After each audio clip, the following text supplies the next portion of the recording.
Hello, hi everyone, welcome to my channel. Good morning. সকাল সকাল আমি আজকে আবার তোমাদের সঙ্গে ভিডিও শেয়ার করার জন্য ভিডিও করতে বসে গিয়েছি। এই তো আজ ছিল শুক্রবার। আমি সকাল সকাল উঠে ক্যামেরা অন করে বসে পড়েছি, তোমাদের সাথে সমস্তটা শেয়ার করব যে আমি সকালবেলা তাড়াতাড়ি উঠে কি কাজ করি। অফিসে যাওয়ার আগে যেহেতু সম্পূর্ণটা আমাকে একাই করতে হয়, রান্না বান্না সমস্ত কিছু, তো আমি চেষ্টা করি সবটা সকালবেলায় সেরে যাওয়ার। কারণ অফিস থেকে আসার পর একদমই এনার্জি থাকে না যে কোনো কিছু একটা করি বা কোনো কাজ কিছু ইচ্ছা করে না। তা সকালেই যা করি আমি সেটা তোমাদের সাথে শেয়ার করছি। তো এই তো সকালবেলা উঠে প্রথমে আমি ব্রাশটা করে ফার্স্টে ভাত বসিয়ে দিলাম, কারণ হয়তো ভাতটা ঠান্ডা হতে সময় লাগে, আমার খেতে প্রবলেম হয় বা খাবার টিফিন যখন নিয়ে যাই সেটাতে সমস্যা হয়। তো আজকে আমি ভাতটা খেয়েই যাব, আর আমি লাঞ্চে দুটো রুটি নিয়ে যাব, কারণ আজকে লাঞ্চ আমার একজন কলিগের ফেয়ারওয়েল হয়েছিল, তার পার্টিটা সে আজকে দেবে, লাঞ্চ টাইমটা আজকে তার। তো সেই জন্য আমি দুটো এমনিতে ব্রেড তো ছিল না, তো রুটি সেঁকে নিলাম। সেঁকে নেওয়ার জন্য আমি জল বসিয়ে দিয়েছিলাম। এই তো আমি ভাবলাম রুটি খাবো সোজা, তো তার থেকে একটু চিনি দিয়ে একটু পরোটার মতো সামথিং কিছু বানিয়ে নিই। আমার এই বাড়িতে আমি এই বাড়িতে ঢোকার পরের থেকে আমি এই যে সেলফটাতেই রুটি বেলি বা লঙ্কা পেঁয়াজ কাটি, ভালোই লাগে। চপিং বোর্ডের প্রয়োজন পড়ে না, বা রুটির যেটাতে বেলা হয় চাকি যেটাকে বলে সেটারও প্রয়োজন হয় না। এমনিতেই এইটাতে খুব সুন্দর বেলা হয়, আর এতটা সময় আমি পাইও না যে প্রত্যেকটা জিনিস ধরবো, প্রত্যেকটা জিনিস আলাদাভাবে ধোবো, সেই সময় নেই। তো সেই জন্যই আমি যেভাবে রেগুলারই থাকি সেটাই আমি তোমাদের সাথে শেয়ার করছি।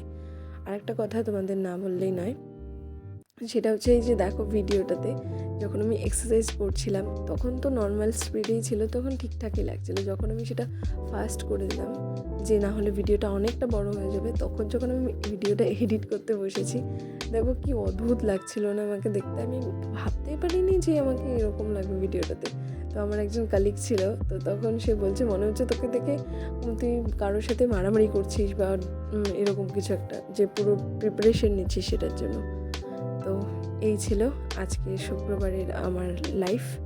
তো তারপর আমি রেডি হয়ে গেছি প্রাণায়ামের জন্য।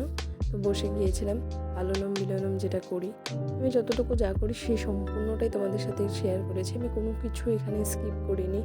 অ্যাটলিস্ট সকাল 6টা থেকে আমার 9:45 যে রুটিনটা, সেই সমস্ত কোনোটাই আমি তোমাদের সাথে মিস করিনি, সবটা আমি তোমাদের সাথে শেয়ার করেছি।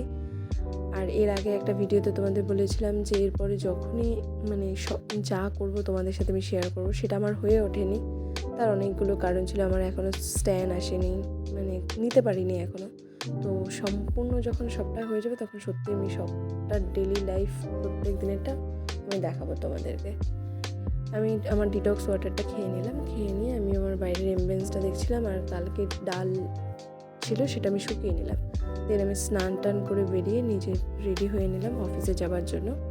তো রেডি হতে গিয়ে তখন আমি কানেরটা খুঁজে পাচ্ছিলাম না। তো এই কানেরটা খুঁজতে আমার যতটা সময় লাগছিলো, এটা করছি কোথায়, এখন কানেরটা ছাড়া যাব কীরকম লাগবে দেখতে। অ্যাজ ইউজুয়াল আমি এমনিতেও খুব একটা বেশি কিছু সাজি না, অফিস লাইফ তো আমার একদম সিম্পল থাকে, যেরকম আমি ঘরে থাকি সেরকমই আমি চলে যাই, আমি খুব একটা ডিফারেন্স কিছু থাকি না। দেন আজকে যেহেতু আমার অনেকটা লেট হয়ে যাচ্ছিলো, তো ঠাকুরকে সেভাবে আমি খাবার দিতে পারিনি। তো আমি কোনোভাবে ঠাকুরকে ধূপকাঠি দেখিয়ে আমি বেরিয়ে গেছি, এসে পরে দেবো। এনারা হচ্ছে আমার বাড়ির সবথেকে প্রিয় মানুষ, প্লাস এনাদের আমি সবথেকে বেশি ভালোবাসি। আমি যেই বাড়িতেই থাকি না কেন চেষ্টা করি ওদেরকে আমি একটু জায়গা আমার ঘরে দেওয়ার জন্য, কারণ আমি তাছাড়া মনে হয় না আমি ভালো আছি সেরকমটা। এটা আমার লাঞ্চ। আজকে দুটোই রুটি নিয়েছি, কারণ খাবার আসবে জানোই। আমি দিন বেরিয়ে গেলাম অফিসের জন্য। আমি অফিসে পৌঁছে গিয়ে আমি একটু ভাবলাম না তোমাদের সাথে শেয়ার করি, যেহেতু চুলটা ভিজে তো আমি রোদে একটু দাঁড়িয়েছি,